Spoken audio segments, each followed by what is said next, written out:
네, 하나님 말씀 보도록 하겠습니다. 골로새서 1장 23절부터 29절까지의 말씀입니다. 골로새서 1장 23절부터 29절까지의 말씀, 저와 여러분이 한 절씩 교독하고 마지막 절은 합독하도록 하겠습니다. 교독합니다. 만일 너희가 믿음에 거하고 터 위에 굳게 서서 너희 들은 바 복음의 소망에서 흔들리지 아니하면 그리하리라. 이 복음은 천하 만민에게 전파된 바요, 나 바울은 이 복음의 일꾼이 되었노라. 나는 이제 너희를 위하여 받는 괴로움을 기뻐하고 그리스도의 남은 고난을 그의 몸된 교회를 위하여 내 육체에 채우노라. 내가 교회의 일꾼 된 것은 하나님이 너희를 위하여 내게 주신 직분을 따라 하나님의 말씀을 이루려 함이니라. 이 비밀은 만세와 만대로부터 감추어졌던 것인데 이제는 그의 성도들에게 나타났고 하나님이 그들로 하여금 이 비밀의 영광이 이방인 가운데 얼마나 풍성한지를 알게 하려 하심이라. 이 비밀은 너희 안에 계신 그리스도시니 곧 영광의 소망이니라. 우리가 그를 전파하여 각 사람을 권하고 모든 지혜로 각 사람을 가르침은 각 사람을 그리스도 안에서 완전한 자로 세우려 함이니. 합독합니다. 이를 위하여 나도 내 속에서 능력으로 역사하시는 이의 역사를 따라 힘을 다하여 수고하노라. 아멘.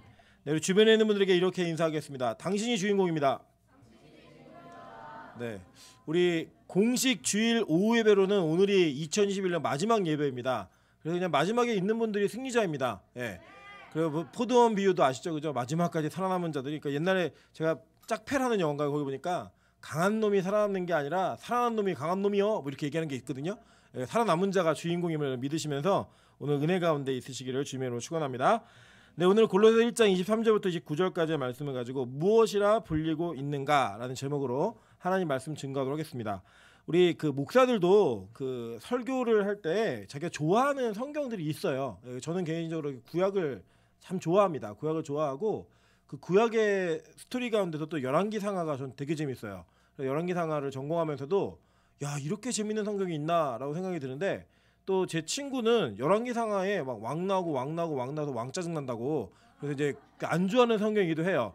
저는 개인적으로는 제가 별로 안 좋아하는 성경은 이제 시편입니다. 하나님 말씀을 안 좋아한다는 게 아니라 이 감동이 잘 안 돼요. 그러니까 이제 저희 시편은 저희 어머니가 설교 진짜 잘하시거든요. 찬양의 은사가 있는 데다가 좀 감성이 풍부한 사람들이 시편을 이렇게 잘 읽으시면 굉장히 좋을 것 같아요. 저는 논리적이고 막 분석하고 이런 걸 좋아하기 때문에 시편 분석하면 재미 하나도 없어요. 예. 시를 분석하는데 무슨 재미가 있겠어요. 그래서 저는 그게 좀 저의 핸디캡이기도 합니다. 그럼에도 불구하고 하나님께서는 우리 교회 가운데 균형 있는 말씀이 선포되기를 원하세요. 그래서 저는 개인적으로는 빛과 소금에서 설교할 때 제가 예를 들어 1부에 구약을 하면 2부에 신약을 이렇게 하고, 또 수요일 날 구약 설교했으면 금요일 날 할 때는 신약 설교 한다든지 이런 식으로 좀 제 나름대로의 균형을 맞추려고 상당히 노력을 많이 합니다. 그런 차원에서 우리 교인들에게 조금 죄송스럽고 미안한 말씀을 좀 드리면, 저는 이렇게 막 교리나 조직 막 이런 거에 별로 큰 관심이 없어요. 아시겠지만 그냥 성경 연구하는 게 저는 너무 재밌고 그 연구 자체가 저에게는 큰 기쁨이어서 그 너무 재밌는데, 막 형식, 조직 이런 거 따지는 거는 별로 저에게 그렇게 흥미를 많이 일으키질 않아요. 그러다 보니까 우리 교회에서 전해지는 말씀의 균형이 그런 부분에서 조금 깨어질 수가 있어서 제가 좀 기도하면서 하나님 이런 부분들을 말씀으로 채워갈 수 있는 것들을 좀 찾아보겠습니다라고 기도하면서 이제 오늘 말씀을 좀 준비했습니다. 그래서 앞으로 제가 주일날 1, 2부 설교 말고는 특정한 기간 동안에 시리즈 설교하지 않으면 계속 기도하면서 이렇게 감동이 오는 대로 하나님 말씀을 좀 증거하고자 합니다. 그래서 오늘은 교회 안에서의 직분이 우리에게 어떤 역할을 하고 있고, 또 교회 안의 직분이 저와 여러분에게 불려지는 것이 왜 중요한 일인가, 이 부분에 대해서, 그리고 또 직분자가 교회 안에서 감당해야 될 내용들이 무엇인가, 이것들을 가지고 같이 한번 나눠보도록 하겠습니다. 왜냐하면 사실은 주일날 오후 예배를 오시는 분들은 둘 중에 하나예요. 그러니까 정말 게을러서 오셨거나 아니면 앞으로 이 교회 일꾼이 되기 위한 준비가 지금부터 되고 있구나. 예, 이 둘 중에 하나거든요. 저는 후자가 되시기를 주님으로 축원합니다. 네, 어쨌든 간에 그래서 여기 현직에 계신 시무 장로님들도 앉아 계시고 시무 권사님들도 계시지만 미래의 장로님들과 미래의 권사님도 앉아 계시고 또 미래의 목사도 나올 수 있잖아요. 그죠? 예, 그런 분들이 앉아 계시기 때문에 이 말씀이 우리에게 힘이 될 거라고 믿습니다. 오늘 골로새서 이 교회, 골로새 교회는요, 에바브라가 세운 교회예요. 그리고 이 교회는 서신서에 나오는 교회들은 어떤 지금과 같은 뭐 건물이라든지 조직적 형태를 가진 교회가 아니라 그냥 이게 공동체였습니다. 모임. 야, 어느 집이 좀 크니까 그 집에서 모여. 그럼 그게 그냥 교회예요. 그리고 오늘은 좀 작은 집에서 모여볼까? 그럼 그게 교회였어요. 그래서 이 교회라고 하는 것의 근원적 어원적인 걸 찾아가면 이스라엘의 회중이라고 얘기하는 카할이라고 하는 이게 공동체가 교회였습니다. 그래서 이 교회 조직은 그 안에서 많은 것들을 가지고 있었고 뭐 구약 시대에는 장로라는 이름으로 그 공동체 안에 일꾼들이 있었고요. 그 일꾼들을 전체적으로 컨트롤하는 하나님의 기름 부음 받은 특별한 사람들이 있었어요. 그게 모세였고 여호수아였고 사사들이었고 선지자들이었고 이런 형태예요. 왕이었고. 그런데 이제 신약으로 넘어오게 되면 장로라는 이름으로 불려지는 자들이 나옵니다. 근데 이 장로하고 지금 우리 교회 안에 계신 장로님들하고는 달라요. 그러니까 우리 교회 안에 계신 장로님들은 그 칼빈이 제네바의 정치 형태를 교회 안으로 들어오면서 교회 정치를 이런 민주적인 형태로 하면 좋겠다라고 얘기해서 나온 제도가 장로 제도예요. 그러면 이 성경에 있는 신약의 장로는 누구냐? 목사예요, 다. 예, 다 감독들, 장로들 이렇게 부를 때 그냥 설교하고 세례 주고 복음 전하고 이랬던 사람들이에요.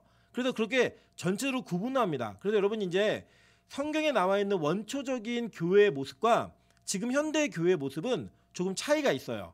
왜냐하면 이게 내려오면서 하나님이 교회라는 공동체 안에 성령으로 역사하셔서 질서라는 것을 잡아 오셨습니다. 그리고 각 교회마다 조직이 따로 있고 각 교단과 교파마다 조금씩 다른 상이한 부분들이 있어요. 뭐 예를 들면 지금 저희와 함께 이제 앉아 계시는 우리 장지만 목사님은 침례교 목사님이세요. 그 침례교는 이 노회나 총회 조직이 이렇게 탄탄하지 않아요.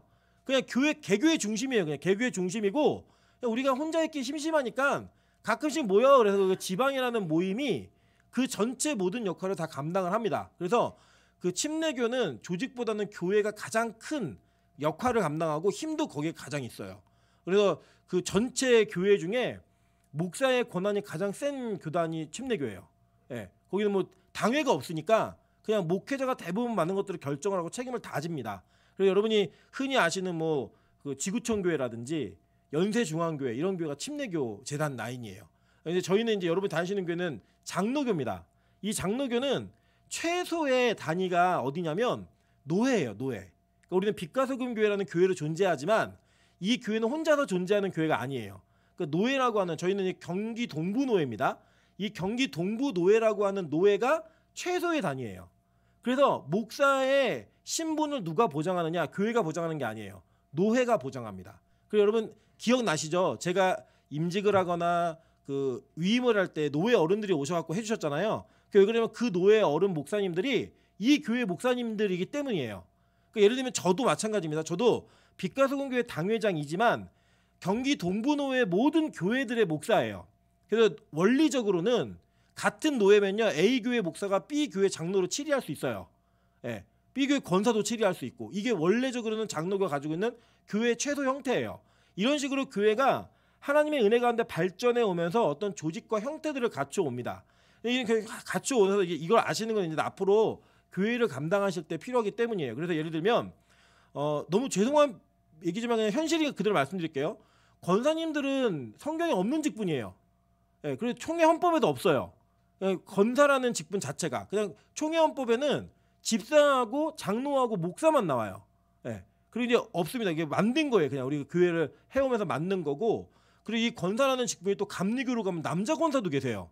예, 그래서 남자가 권사님 그러면 트랜스젠더가 이렇게 생각하지 마시고 아 감리교회는 남자 권사도 있구나 이렇게 생각하시면 됩니다. 그리고 또 우리 교단은 여자는 또 목사 한 소리 안 줘요. 바뀔 거예요. 저는 줘야 된다고 생각하는 사람이에요. 그러나 우리 교단은 아직 그걸 결정하지 않았어요.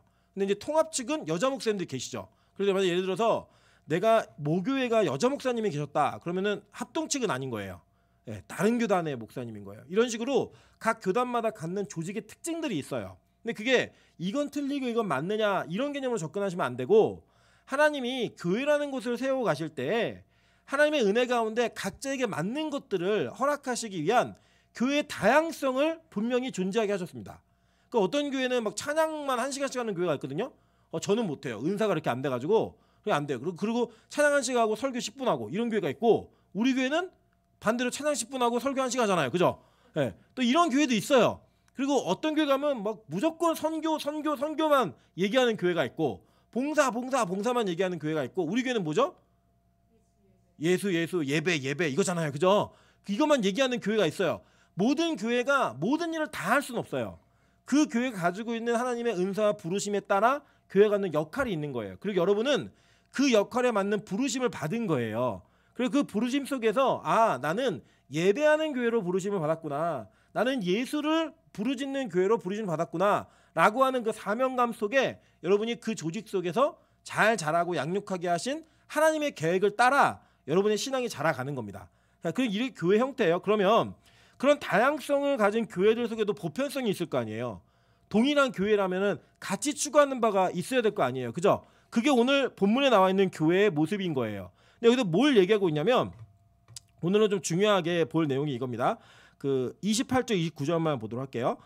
우리가 그를 전파하여 각 사람을 권하고 모든 지혜로 각 사람을 가르침은 각 사람을 그리스도 안에서 완전한 자로 세우려 함이니 이를 위하여 나도 내 속에서 내 능력으로 역사하시는 이의 역사를 따라 힘을 다하여 수고하노라 라고 얘기해요.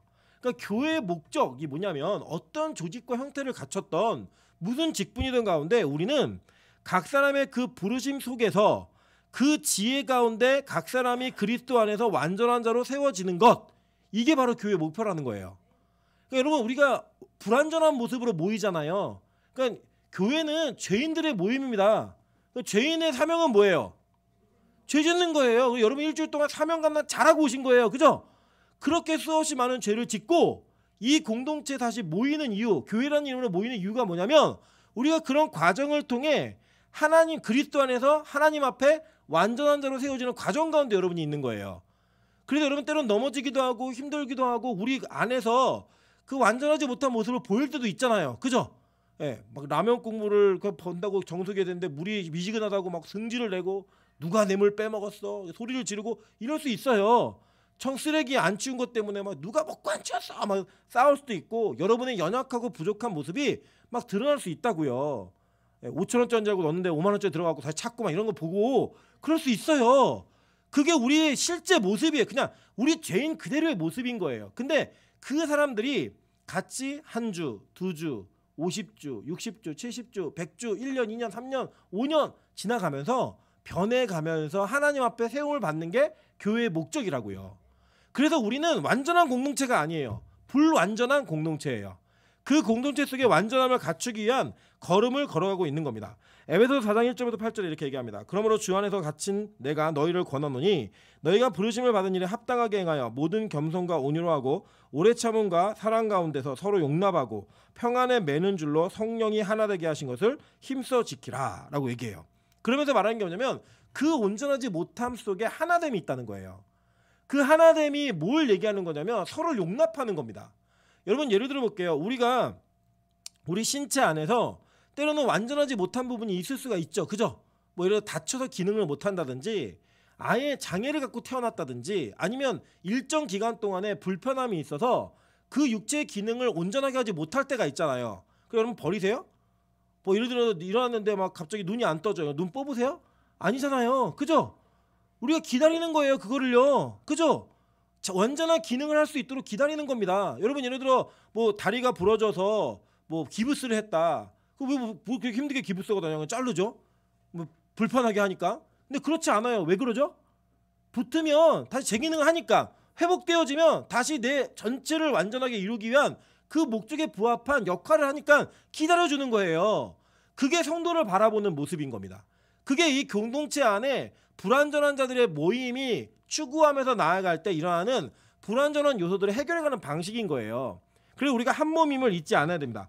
그리고 여기 얘기합니다. 몸은 하나요 성령도 한 분이시니 이와 같이 너희도 부르심에 한 소망 안에서 부르심을 받았느니라. 주도 한 분이시요 믿음도 하나요 세례도 하나요 하나님도 한 분이시니 곧 만유의 아버지시라. 만유 위에 계시고 만유를 통일하시고 만유 가운데 계시도다. 우리 각 사람에게 그리스도의 선물의 분량대로 은혜를 주셨나니 그러므로 이르기를 그가 위로 올라가실 때에 사로잡혔던 자들을 사로잡으시고 사람들에게 선물을 주셨다 하였도다 라고 얘기해요. 그러니까 우리 각자의 은혜의 분량을 따라서 이 교회 안에서 하는 역할들이 다 다르다라는 거예요. 그래서 그 역할들을 인정하고 서로를 존중하는 게 한 몸의 역할인 거죠. 뭐 예를 들면 우리가 이게 손가락 전체가 있을 때 이 손가락 뭐 우리 속담에 깨물어서 안 아픈 손가락 없다 뭐 이런 얘기 하잖아요. 그런데 사실 이게 손가락 5개 중에서 10개 중에서도 무언가 한 손가락이 없어졌을 때 덜 불편한 손가락이 있고요. 더 불편한 손가락이 있어요. 그죠? 맞죠? 예. 분명히 있어요. 그러나 전체가 다 10개라는 손가락 중에 하나라도 없으면 덜 불편할 뿐이지 불편한 건 사실이에요. 그죠? 그래서 더 불편하고 덜 불편하기 때문에 이건 없어도 돼, 이건 있어야 돼, 이렇게 결정하지 않아요. 그죠? 우리 전체를 다 보호하고 다 기능하게 만드는 것을 추구하는 거예요. 그래서 그 모습을 가지고 교회 공동체를 바라보고 교회가 세워지는 것들을 기대해야 된다는 거예요. 그리고 각자의 맡겨진 직분 속에 누구에게나 동일한 헌신과 분량을 요구할 수 없어요. 기능이 다른데요. 부르심이 다른데요. 성경 그렇게 얘기합니다. 에베소 4장 11절부터 16절이에요. 그가 어떤 사람은 사도로, 어떤 사람은 선지자로, 어떤 사람은 복음 전하는 자로, 어떤 사람은 목사와 교사로 삼으셨으니 이는 성도를 온전하게 하여 봉사의 일을 하게 하며 그리스도의 몸을 세우려 하심이라 라고 얘기합니다. 그래서 여러분이 다른 역할과 다른 기능과 다른 직분으로 교회 안에 세워지는 거예요. 그런데 이거 이해를 잘 못하시면 어떤 현상이 벌어지냐면 마치 이러한 직분을 계급으로 여겨요. 어디 권사가 장로에게, 뭐 어디 집사가 권사에게, 이러한 계급주의가 형성되는 거죠. 그래서 마치 이 교회 안에서 어떤 직분을 갖지 않으면 도태되거나 열등한 존재로 여겨지는 그런 모습이 있는데 그거 아니에요. 잘하니까, 맡길만 하니까 맡겨진 거예요. 그 기능 자체가. 여러분 예를 들어 볼게요. 목사로 산 사람은 집사로 산 사람보다 천국 가면 더 영광스러울까요? 에? 그렇다고 거짓말라도 좀 해주세요. 근데 그렇진 않아요. 천국에 가면요, 우리 모두는 성도로 주님 앞에 서 있게 돼 있는 거지 직분으로 서 있지 않아요. 다만 맡긴 바가 다를 뿐이기 때문에 이 세상에서 기능하는 역할 자체가 다른 거예요. 예를 들어 볼게요. 제가 주일날 설교를 열심히 준비해서 설교하는 것과 교사가 공과 공부를 열심히 준비해서 아이들 하나를 열심히 가르치는 것은 하나님 보시기에는 동일한 사역이에요. 비록 들려지는 그 들음의 소리가 어떤 이의 설교는 100명, 1000명, 10,000명이 듣고 어떤 이의 공과는 하나이가 들을 수 있겠지만 이 세상에서는 경중을 따질 수 있는 문제가 될 수 있겠지만 하나님 보시기에는 동일한 일인 거예요. 예를 들어 난 교사도 못하겠다. 내가 할 수 있는 건 몸으로 봉사하는 거야. 그래서 교회 청소를 열심히 하든지 설거지를 열심히 하든지 화장실 청소를 열심히 하는 분도 계실 수 있잖아요. 그러면 그 사역과 설교 사역은 다른 사역이에요? 아니에요. 같은 사역이에요. 하나님은 우리에게 맡겨진 역할과 부르심에 합당한 일들을 온전하게 행하는 것을 중요하게 여기시지 무슨 일을 맡았는가는 중요하지 않아요. 오히려 많이 맡은 자에게는 많은 것을 구하는 것이고 또 이렇게 앞에 서는 사람들은 진짜 기도를 많이 해주세요. 왜 기도를 많이 하냐면요, 위험하기 때문입니다. 네. 위험하기 때문이에요. 왜 위험하냐? 일단은 이런 거예요. 목사가 교회가 자꾸 커지고 성도가 많아지잖아요. 그러면 어떤 생각이 드냐면 자기의 영향력을 확인하고 싶어 합니다. 사람은 다 그래요. 그리고 왜 그 어른들이 음식을 이렇게 만드시다가 저희 어머니도 요새 옛날에 음식을 되게 잘하셨는데 요새 못 먹겠어요. 왜 못 먹겠냐면 너무 짜요.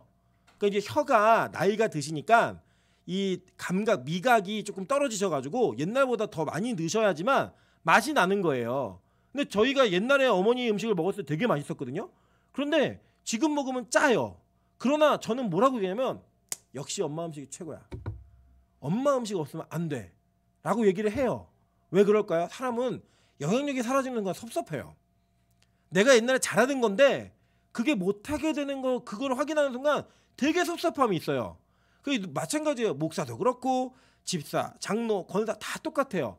내가 이전에 이 교회에 이런 영향력이 있었는데 이게 사라지고 축소되는 것 같으면 너무 섭섭하고 그게 늘어나는 것 같으면 되게 힘이 생겨요. 그리고 여러분 되게 웃긴 게요. 사실은 제가 보면은 그 학교를 다닐 때 저희 동기들이 같이 이렇게 공부를 하고 이렇게 성장하잖아요. 그러면 다 속속들이 알아요. 어떤 애인지, 어떤 인성이 있는지, 어떤 것이 있는지 아는데 교회 청민 갈 때에는 첫 번째로 하나님의 은혜 가운데 움직이는 거고 두 번째는 이력서로 판단하는 거예요. 대부분이. 그런데 그 이력서에 쓰여지는 내용은 제가 볼 때는 미국 가서 놀다 왔거든요. 근데 일단 미국 갔다 왔어요. 그러면 사람들은 공부하고 온 줄 알아요. 근데 어떻게 보시면 되냐면 미국에서 논문을 썼는데 무슨 논문을 썼는가를 보시면 돼요. 그럼 이게 공부하고 온 사람인지 아닌지 알아요. 예를 들어 미국 교수한테 오카는 목사님의 설교 방법론 이걸 쓰면요, 뭐 미국 교수가 그걸 어떻게 알아요? 그냥 주는 거예요. 그냥 박사학위 페이지에 맞춰 형식에 맞춰 내는 거니까. 공부했다 안 했다 얘는 안 한 거예요. 우리끼리는 다 알아요. 예. 어떤 학교를 갔다 왔는가 뭐 있거든요. 목록에 여기는 놀다 오는데 여기는 진짜 공부 열심히 하다 오는데 근데 성도들이 그거 알까요 모를까요? 몰라요. 잘 모르세요. 그러니까 그냥 미국 갔다 왔으면 야 공부 많이 했구나 이렇게 생각하시지만 실제로 그렇지 않아요. 제가 아는 친구 목사는 진짜 이력이 없어요. 근데 정말 똑똑해요. 책을 진짜 많이 읽는 친구예요. 뭐 물어보면 모르는 게 없어요. 그리고 이제 그 친구는 근데 이 이력서는 쓸 게 없는 거예요. 쓸 게. 그러니까 좋은 교회를 못 가고 아직 청민도 못 받고 개척도 안 되고 있어요. 근데 놀다 온 애 있거든요. 실명은 얘기하지 않습니다. 근데 포장이 너무 잘 돼가지고 진짜 좀 큰 교회를 갔어요. 저희끼리는 다 알아요. 야, 너 정말 하나의 은혜구나. 그런데 그 친구는 그게 자기 실력인 줄 알아요.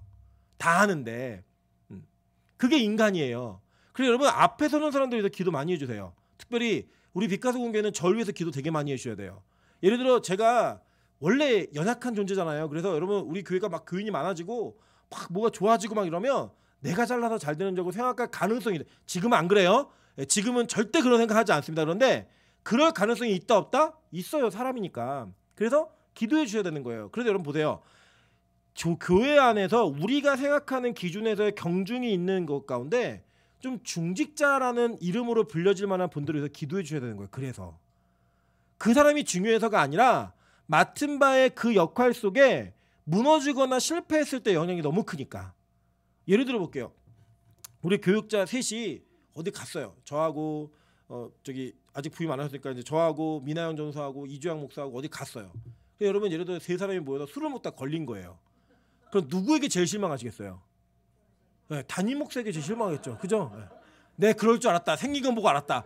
여러분 근데요 이 세 사람 중에 저만 술을 한 번도 안 먹어봤어요. 태어나가지고. 네, 민정사는 거의 얘기하면 안 돼요. 전도사님 못해요. 제가 큰일 날 뻔했네요. 한 사람의 사역을 끝낼 뻔했네요. 네.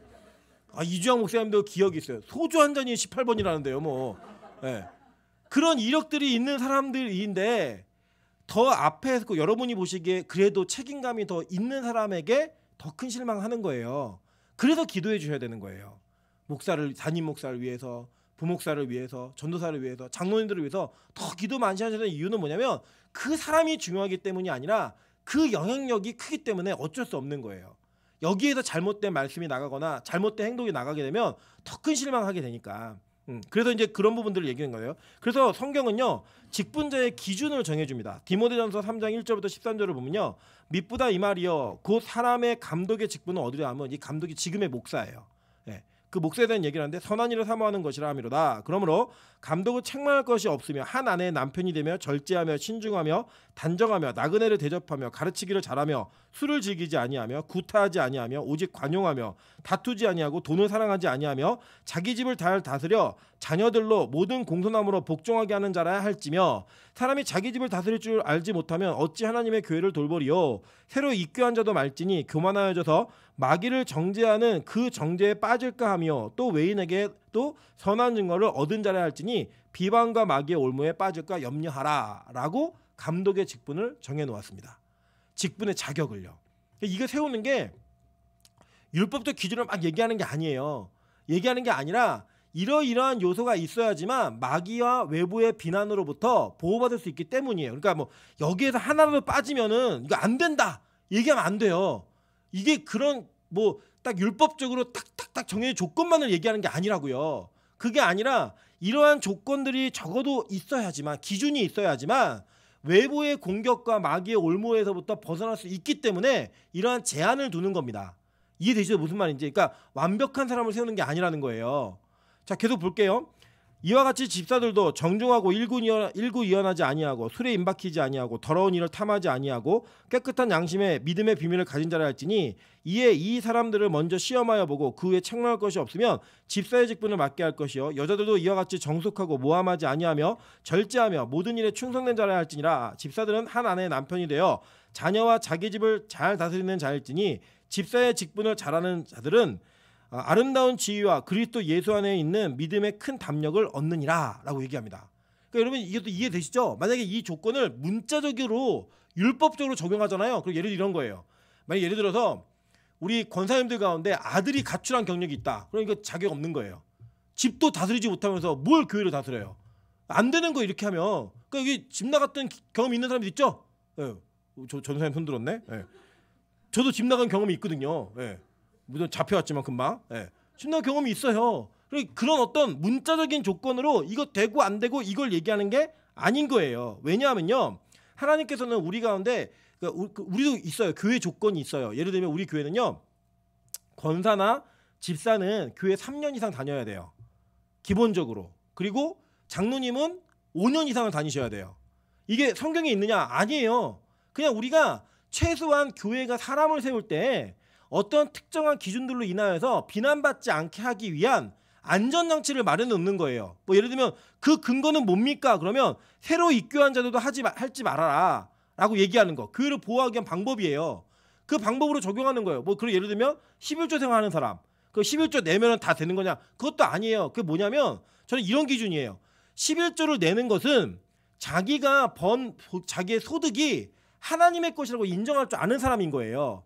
그럼 적어도 교회 재정을 만지는 사람은 이 돈이 하나님의 돈임을 인정할 줄 아는 사람이어야지만 그 돈에 대한 권한을 얘기할 수 있고 말할 수 있는 거예요. 이해되시죠? 무슨 말인지.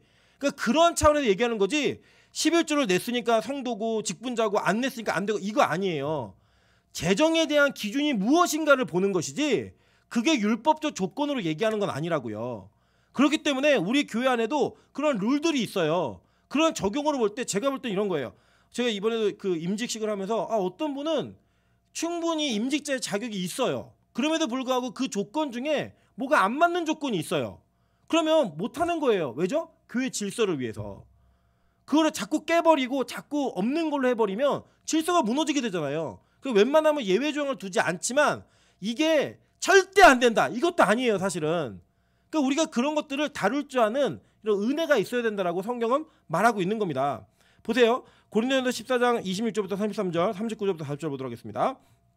그런 형제들아 어찌할까? 너희가 모일 때 각각 찬송시도 있으며 가르치는 말씀도 있으며 계시도 있으며 방언도 있으며 통역함도 있나니 모든 것은 덕을 세우기 위하여 하라. 만일 누가 방언으로 말하거든 두 사람이나 많아야 세 사람이 차례를 따라하고 한 사람이 통역할 것이요 만일 통역하는 자가 없으면 교회는 잠잠하고 자기야 하나님께 말할 것이요 예언하는 자는 둘이나 셋이나 말하고 다른 이들은 분별할 것이요 만일 곁에 앉아있는 다른 이에게 계시가 있으면 먼저 하던 자는 잠잠할지니라.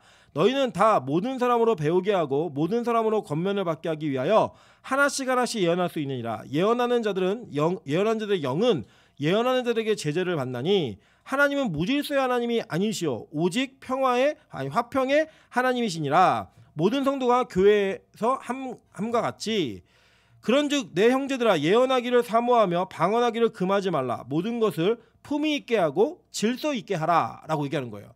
그래서 여러분 교회가 이렇게 내려오면서 예를 들어 세례라든지 축도라든지 성례 집례는 목사들만 하게 한 거예요. 그리고 이런 것들은 강도사는 못해요. 그리고 이제 우리 교단 안에는 어떤 룰이 있냐면 전도사는 원래 설교를 못하게 돼 있어요. 누가 허락을 해주느냐? 담임 목사가 허락을 해줄 때에만 설교를 하게 돼 있습니다. 강도사는 담임 목사가 허락하지 않아도 설교할 수 있는 사람이에요. 예. 설교의 라이센스가 있는 사람인 거예요. 그래서 강도, 이게 강도짓이 아니고 도를 강론하다. 이게 가능한 거예요. 근데 강도사에게 뭐가 없느냐? 이게 안수를 하거나 축도를 하거나 세례를 집례하거나 성례를 집례할 수 있는 권한은 없어요. 예. 그러니까 예를 들어 이주환 강도사님이 축도하는 걸 봤다. 신고하세요. 예. 교단에서 치리할 겁니다. 근데 이제 목사가 되는 순간에 그 성례 집례 거 이렇게 생기는 거예요. 근데 우리 권사님들이나 집사님들 중에 그런 마음이 나도 할 수 있을 것 같은데 뭐 어렵다고. 여러분 축도가 얼마나 어려운지 아세요? 우리 이주환 목사님이 첫 축도할 때 써갖고 올라왔어요. 여기다가 그대로 읽으셨어요. 너 되게 잘하네. 물론 그 초보 목사님들이 이제는 안 하고 요새는 이렇게 하시는 분 계시거든요. 예. 그 헷갈릴 줄 알았더니 다 써갖고 올라온 거예요. 되게 떨려요. 되게 이게 훈련되어지는 그 훈련의 과정을 통해 질서 있게 직분에 맞는 역할들이 주어지는 거예요. 그리고 교회 조직 안에는 당회라는 조직이 있어요. 그 당회라는 조직은 이제 이겁니다. 저도 장로예요. 저 장로인데 저는 설교하는 장로이기 때문에 목사라고 부르는 것이고 우리 시모 장로님들 여기 계시잖아요. 이 시모 장로님들은 당회라는 권한 속에서 교회가 결정할 수 있는 일들을 결정하게 돼 있어요. 이게 헌법에도 나와 있어요. 교회 헌법에도. 그리고 그 아래 원래 재직회가 있고요. 공동의회가 있어요. 근데 우리 교회는 그 중간에 뭘 만들었죠? 운영위원회를 만드는 거예요. 그래서 그걸 우리가 약속을 하고 운영을 하는 거예요. 그리고 이 운영위원회가 정관에 들어가 있으면 교단에서 인정을 해줘요. 그리고 우리 교회는 조직이 4군데로 되어 있는 거죠. 그래서 그 네 조직의 역할을 각자 분배를 하고 우리가 각자 협의를 하고 합의를 해가지고 이제 그렇게 진행하는 거예요. 그게 교회의 약속인 방법인 겁니다. 이해가 되셨죠? 무슨 말인지. 그래서 각각의 교육 권한을 무시해서도 안 되고 그 권한을 넘어서서도 안 돼요. 그 룰을 따라서 진행하는 거예요. 왜냐, 이 교회는 하나님의 교회이기 때문에 한두 사람이 좌지우지하는 교회가 아니라 하나님의 믿음의 공동체, 빛과 소금이라는 공동체 이름으로 묶어주신 모든 공동원들이 같이 그 역할을 감당하는 거예요. 예를 들면 우리 교회가요, 부동산을 처리한다, 이 교회를 팔고 움직이자라는 그 권한은 공동의회에만 있어요. 그러니까 예를 들어 목사와 장로들이 쿵짝쿵짝 해가지고 교회를 팔아먹고 갈 수가 없어요. 법적으로 걸려요. 예. 교회법에도 걸리고 세상법에도 걸려요. 교회 정관을 인정해주기 때문에. 그래서 예를 들어 이 교회를 판다 그러면 어떻게 결정해야 돼요? 공동회를 모아가지고 투표해서 5분의 3 이상이 찬성을 해야지만 이 전체적인 일들을 진행할 수가 있는 거예요. 그런 룰들이 있기 때문에 교회는 반드시 절차와 이 규칙을 지키면서 일을 해야 합니다. 어렵더라도. 그리고 그것이 결정되어지면 우리 모든 공동체원들이 인정하는 거예요. 때로는 그럴 때 있거든요. 이거를 하고 싶은데 공동체가 반대할 수도 있고 나는 저게 좋은데 사람들이 이게 좋다고 얘기할 수도 있어요. 그죠? 근데 그거는 뭘 인정하는 거냐면 이걸 보셔야 되는 거예요. 자, 하나님이 이 교회를 통치하실까요? 안 하실까요? 하시죠. 그죠? 그러면 이 교회는 누구의 뜻대로 움직이는 거예요? 하나님의 뜻대로 움직이는 거예요. 그래서 이 재직회나 공동의회나 운영위원회나 당회에서 이 공동체원들이 기도하며 결정한 문제는 누가 결정해 주신 거예요? 하나님이 결정해 주신 거예요. 그걸 받아들이는 거예요. 그게 순종이고 믿음인 거예요. 설사 목사를 할지라도. 그래서 장로교는요, 절대 목사가 교회 전체를 좌지우지할 수가 없어요. 이게 장점이기도 하고 단점이기도 해요. 예. 그래서 저는 적어도 지금 우리 교회의 시스템과 우리 교회 규모에서는 장점이 더 많다고 생각해요. 교회 전체 의견을 수렴해서 전체가 함께 결정할 수 있는 결정권들이 많기 때문에 아직은 문제가 안 돼요. 근데 우리 교회 예를 들어서 10,000명이 되고 그럴 리가 없겠죠? 설교 너무 길어가지고. 예. 그럴 없겠지만 1,000명, 2,000명이 커진다. 그럼 이 조직을 손대야 될까요? 안 돼야 될까요? 손대야 돼요. 효율적으로 움직일 수 있게, 신속하게 결정할 수 있게 이 조직이 결정이 돼요. 그게 어떤 룰이 딱 복음이어서 못 움직이는 게 아니라고요. 예. 그렇다고 우리끼리 목사 아무나 세우자 이건 안 돼요. 성경에 정해져 있는 질서를 따라서 교단 안에서도 교회가 할 수 있는 권한이 있고 없는 권한이 있어요. 이런 것들이 우리 안에 질서로 자리 잡혀야 된다는 거예요. 그리고 보면요, 하나님이 교회 안에도 각자 역할을 맡을 때도 그 역할을 어떻게 하라고 있어요. 여기 보니까요, 옛날 초대교회 때는요 모여서 찬송했어요. 그죠? 찬송도 했고 말씀도 배웠고요, 방언도 했고 통역도 했어요. 그리고 예언도 했고, 그죠? 그런 걸 다 하는데 그거를 무자비하게 막 하지 않았어요. 그죠? 룰을 따라서 하라고 얘기했어요. 그래서 방언할 때 원칙, 통역한 사람 없으면 방언하지 마 얘기했고, 그죠? 계시를 받은 사람이 있을 때에도 그 사람들마다 순차적으로 말할 수 있는데 다른 사람이 말하기 시작하면 하는 거 멈춰 얘기했어요. 그죠? 그래서 룰을 정해줘서 하나님이 질서의 하나님이라는 것들을 하나님 분명히 정해주신 거예요. 예, 그래서 예를 들면 우리 공동체가 합의를 해서 내년에 어떤 조직을 결정하고 무언가를 진행하고 예배의 형태를 결정했다. 그거는 질서인 거예요. 우리 교회 하나님이 허락하신 그 질서 따라가야 된다, 안 따라가야 된다? 따라가야 되는 거예요. 예를 들어서 찬양합시다 라고 얘기할 때 나는 기도의 영이 임했어 그러면 혼자 막 기도하고, 기도합시다 그러는데 나는 찬양의 영이 임했어 막 혼자 춤추고 있고, 이거 돼요, 안 돼요? 안 돼요. 회중이 하나님 은혜 가운데 정해진 어떤 룰들은요 하나님의 방법으로 인정하고 따라가는 순종함이 있어야 되는 거예요. 그래서 여러분 이 교회의 예배나 이런 것들을 결정하고 제가 뭔가를 얘기할 때 반드시 여러분에게 말씀을 드리죠. 공지를 드리고 동의를 구하고, 그리고 진행을 하는 그 과정 속에서는 여러분이 순종할 수 있는 그 순종함이 있으셔야 됩니다. 이해되셨죠? 무슨 말인지. 그런 것들이 교회의 질서라는 거예요. 그러면 그 교회 안에 세워진 직분자들은 도대체 어떤 태도를 갖고 있어야 되는가? 누가복음 17장 7절부터 10절입니다. 너희 중 누구에게 밭을 갈거나 양을 치거나 하는 종이 있어 밭에서 돌아오면 그더러 곧 와 앉아서 먹으라 말할 자가 있느냐? 도리어 그에게 그더러 내 먹을 것을 준비하고 띠를 띠고 내가 먹고 마시는 동안에 수종 들고 너는 그 후에 먹고 마시라 하지 않겠느냐? 명한 대로 하였다고 종에게 감사하겠느냐? 이와 같이 너희도 명령받은 것을 다 행한 후에 이르기를 우리는 무익한 종이라 우리가 하여야 할 일을 한 것뿐이니라 할지니라 라고 얘기해요. 그 무슨 얘기예요 이게? 예수님이 직접 얘기하신 거예요. 내가 니네 죽도록 부려먹을 거야. 니네 그런 존재야. 그래도 너희들 그것이 대단한 일을 했구나. 이게 아니라 나는 무익한 종입니다 라고 얘기할 수 있는 그런 자세가 하나님의 제자들이고 교회의 직분자들에게 맡겨진 역할이라고 성경 우리 오늘 가르치고 있는 거예요. 그리고 여러분 교회가 어느 순간부터 교회가 사람들의 눈치를 보기 시작한 게 있습니다. 그리고 연말만 되면 누가 그만둘까, 누가 뭘 안 한다 그럴까, 이거를 피해갖고 도망다니는 문화가 생겼어요. 근데 감사하게 우리 교회는 그런 게 없어요. 예. 너무 예배드린 게 벅차가지고 뭐 다른 걸 생각할 여유가 별로 없는 거예요. 예. 저는 우리 교회가 어떤 교회가 되고 싶냐면 신천지가 넘보지 못하는 교회. 너무 예배가 많아갖고 신천지가 데려가서 공부시킬 시간이 없는 거예요. 예.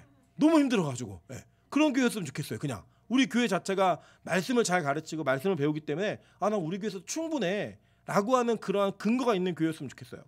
여러분 이제 우리가 이제 내년에는 주일날 저녁 예배도 드릴 거거든요. 벌써 마음에 어려움이 있으시죠, 그죠? 교회를 떠날 때가 됐구나, 그죠? 다른 교회 없나?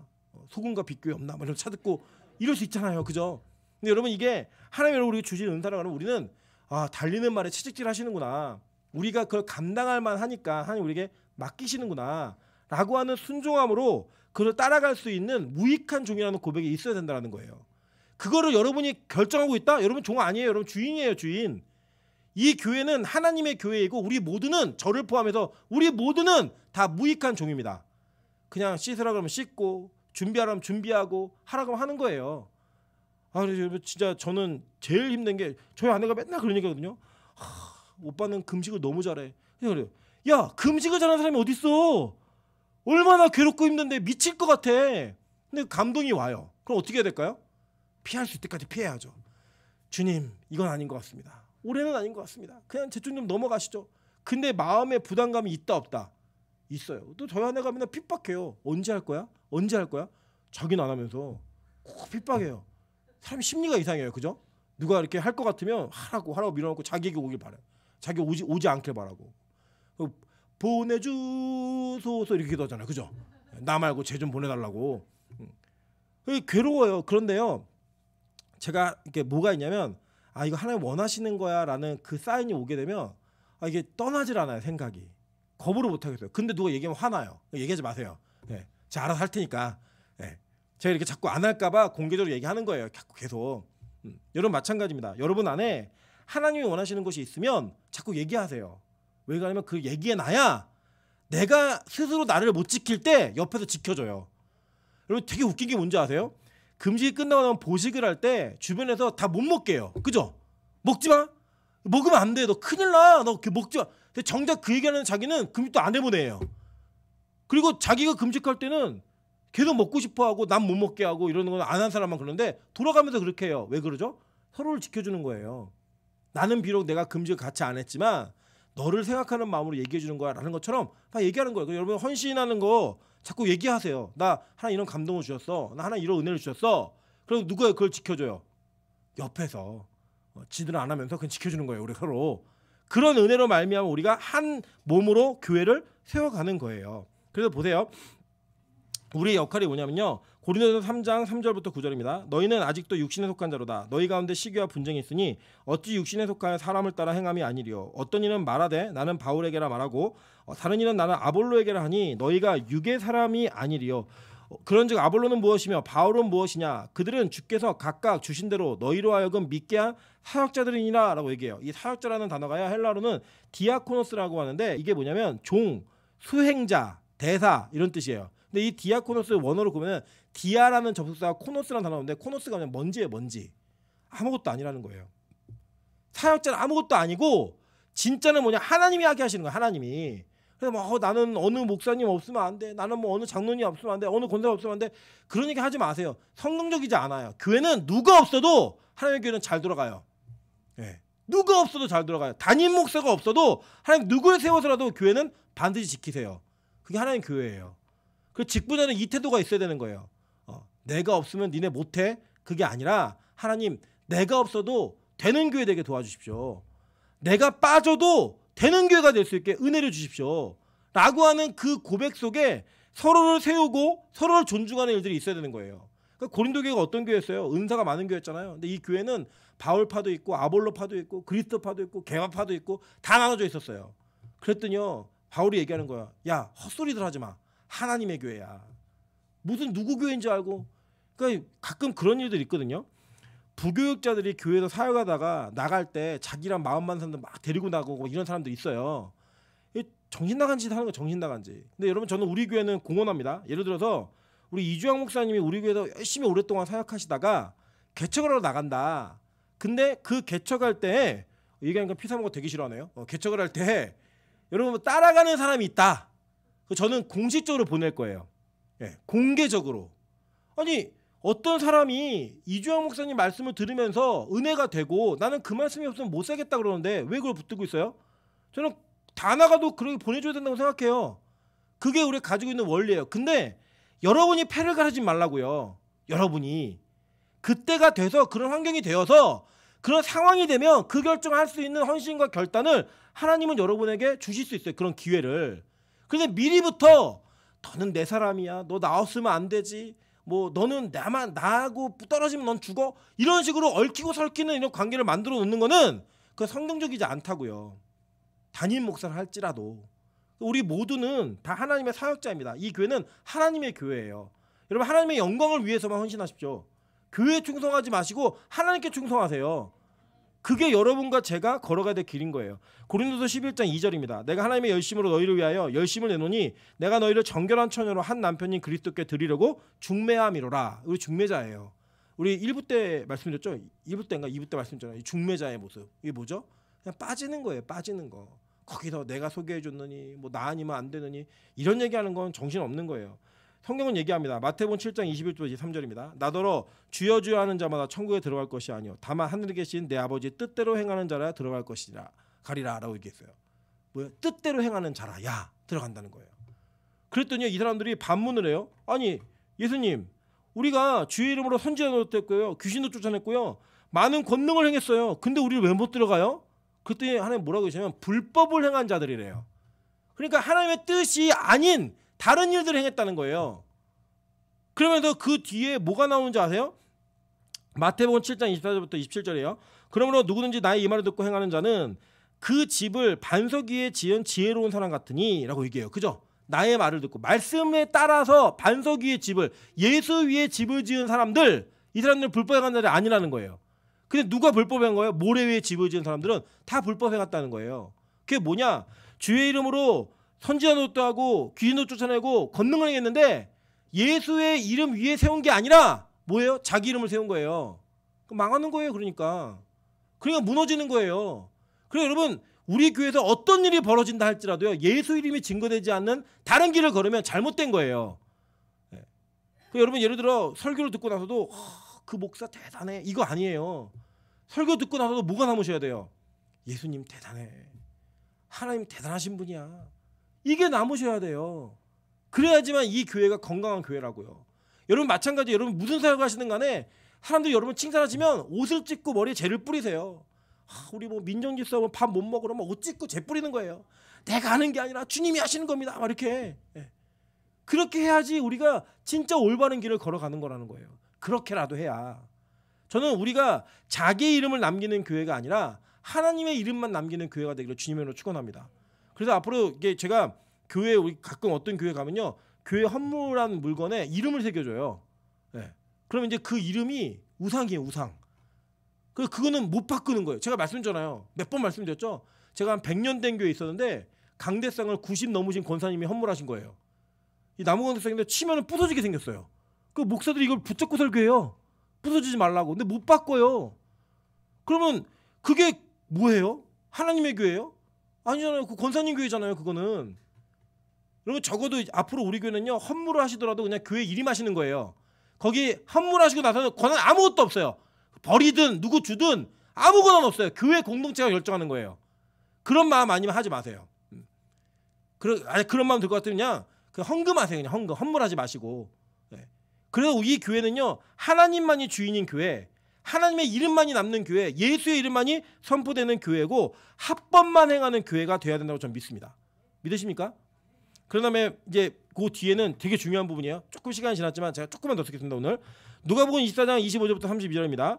이로써 이르시되 미련하고 선지자들이 말한 모든 것을 마음에 더디미는 자들이여 그리스도가 이런 고난을 받고 자기의 영광에 들어가야 할 것이 아니냐 하시고 이에 모세와 모든 선지자들의 글로 시작하여 모든 성경에 쓴 바 자기에 관한 것을 자세히 설명하시니라 라고 얘기해요. 자, 이게 뭐냐면 엠마오로 가던 두 제자의 모습을 얘기하는 거예요. 그들은 예수의 제자였어요. 예수의 제자였는데 예수님이 십자가에 돌아가시고 난 그 사건 속에 부활을 경험하지 못하고 그들이 엠마오로 가면서 막 한탄하는 거예요. 야, 왜 죽지? 그 예수님 죽었는데 우리 이제 어떡하지? 막 얘기하고 있는 거예요. 근데 누가 동행하면서 계속 가르쳐주는 거예요. 야, 이 미련한 애들아, 너네 선지자들이 말한 것도 못 깨달았네? 그런 성경을 구약을 막 풀어주는 거예요. 근데 구약을 풀어주는데 구약을 통해서 뭘 가르치는 거예요? 예수를 가르치고 있는 거예요. 그죠? 예수를 가르친 다음에 뒤에 말합니다. 또 꺼졌네요. 빨리 설교 끝내라고. 예. 그 마지막에 뒤에 보면은 그들의 눈이 밝아져 그인 줄 알아보더니 라고 얘기해요. 예수인지 그때서야 알아본 거예요. 예수께서 예수는 그들에게 보이지 아니하시니라. 그들이 서로 말할 때 길에서 우리에게 말씀하시고 우리에게 성경을 풀어주실 때 우리 속에서 마음이 뜨겁지 아니하더냐라고 얘기해요. 그러니까 직분자는요, 하나님의 말씀을 온전하게 알고 그 말씀 때문에 마음이 막 뜨거워져야 돼요. 뜨거워지는 은혜가 있어야지만 진짜 제자라고요. 말씀을 듣는데 민수맹소하고 이게 진짜 맞는 건지 틀린 건지 예수님에 대해서 얘기하는데 제대로 말할 수도 없고 이거 아니에요. 앞으로 우리 교회가 매일 예배 드리게 되면 매주 화요일 저녁에 성경 공부할 거예요. 성경 공부를 제가 여러분보다 더 많이 알기 때문에 가르치는 거 아니에요. 뭐 그걸 하고 나면 여러분이 대단한 사람이 되기 때문에 하는 거 아니에요. 그냥 설교 들을 때 가슴이 뜨거워지고 성경 볼 때 막 재미있고 이런 걸 위해서 하는 거예요. 그냥. 네. 그러면 여러분 그게 갖춰져야지만 뭐예요? 일꾼 되는 거라고요. 진짜 직분자의 모습이 있는 거라고요. 그러면서 말씀하셨어요. 요한복음 20장 19절부터 23절입니다. 이날 곧 안식 후 첫날 저녁 때 제자들의 유대인들을 두려워하여 이곳에 모든 문을 닫았더니 예수께서 오사 가운데 서서 이르시되 너에게 평강이 있을지어다. 이 말씀하시고 손과 옆구리를 보이시니 제자들이 주를 보고 기뻐하더라. 예수께서 또 이르시되 너희에게 평강이 있을지어다. 아버지께서 나를 보내신 것 같이 나도 너희를 보내노라. 이 말씀하시고 그들 향하여 숨을 내쉬며 이르시되 성령을 받으라 라고 얘기하셨어요. 여러분 제자들이요 다 알았어요. 심지어는 부활까지 봤다고요. 그런데 그 부활을 보고 확인했던 제자들에게 예수님 마지막 너 이거 하나만 있으면 돼 라고 얘기하신 게 있어요. 그게 뭐예요? 성령을 받으라예요. 지식적으로 아무리 많은 걸 알고 있어도요, 성경적으로 많은 이해가 있어도 여러분 안에 성령의 그 임재가 없으면 일하면 안 돼요. 그래서 예수님 뭐라고 하냐면 기다리라고 했어요. 모여가지고. 사도행전 1장 3절부터 5절입니다. 그가 고난받으신 후에 또한 그들에게 확실한 많은 증거로 친히 살아계심을 나타내사 40일 동안 그들에게 보이시며 하나님 나라의 일을 말씀하시니라. 그러니까 부활 확인시켜 주시고 하나님 나라의 일을 계속 보이신 거예요. 그 다음에 뭐라고 얘기하셨냐면 사도와 함께 모이사 그들에게 분부하여 이르시되 예루살렘을 떠나지 말고 내게서 들은 바 아버지께서 약속하신 것을 기다리라. 요한은 물로 세례를 베풀었으나 너희는 몇 날이 못되어 성령으로 세례를 받으리라. 아멘. 그냥 장로, 권사, 집사, 전도사, 교육자, 목사인데 성령의 체험이 없다? 일할 일꾼의 자격이 아예 안 된 거라고요. 아예. 그래서요 기도하는 교회가 돼야 돼요. 기도에 뜨거움이 있고 성령의 체험이 있어서 성령님의 살아계심이 체감되어지는 자가 일꾼의 최선의 자격이 된 거라고요. 여러분 구슬하는 무당도요 자기에게 신이 임했나 안 임했나를 알아요. 점괘가 오나 안 오나 안다고요. 근데 거룩한 영이신 성령께서 여러분 안에 계신 거 느끼지도 못하는데 무슨 성도가 무슨 일꾼이에요. 우리 이 일을 위해서 기도할 겁니다. 이 일을 위해서 그 성령의 임재가 있는 공동체에 가서라도 그 묻어와야 돼요. 여러분 제가 우리 성도들 우리 청년들 데리고 하늘문 계속 가잖아요. 하늘문이 우리 교회보다 더 좋아서 가는 거 아니에요. 잘 유념하고 들으세요. 저는요 앞으로 우리 교회가 하늘문보다 더 좋은 뜨거운 예배를 만들 거예요. 믿으십니까? 근데 우리가 그게 아직 안 되니까 그 공동체에 가서 불부터도 옮겨오는 거예요. 거기에 가면 뭐 대단한 일이 있어서가 아니에요. 그 예배의 DNA를 이식해가지고 이 교회에서 그 예배 드릴 거라니까요. 강북 지역에서 소문난 교회 될 거예요. 예배 뜨거운 교회로. 이 공동체가 성령의 뜨거움이 있는 교회 될 거라고요. 믿으세요. 진짜예요. 그거 안 하려면 뭐 하려고 단독 목회 그냥 어머니 밑에 있지. 얼마나 편한데요. 그럼 하나님이요 저에게 주신 비전이 있고 이 공동체 안에 맡긴 사명이 좀 분명히 있다고 믿어요. 그래서 여러분 기도도 이렇게 하세요. 하나님 우리 교회 넓은 공간 가게 해줘. 이렇게 기도하지 마시고요. 마음껏 부르짖고 기도하고 예배할 수 있는 교회 공간 허락해 주세요라고 이렇게 기도하세요. 우리 목적은 평수 늘리는 거 아니에요. 막 드럼 두들기고 마음껏 주여 삼창 밤새도록 소리 질러도 아무런 문제 없는 그런 교회 공간만 있으면 돼요. 더 작아도 괜찮아요. 그 뜨거움만 있으면 무슨 일이든 못 하겠어요. 그거 위해서 기도하고 예배하는 거예요.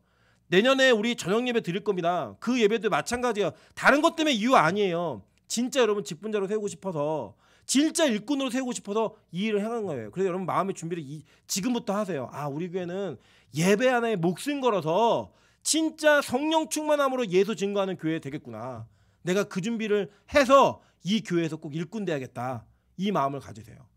그래야지만 하나님이 이 공동체를 통해 일하실 거예요. 믿으십니까? 그런 직분자의 모습을 갖추시기를, 그런 직분자의 모습으로 걸어가시기를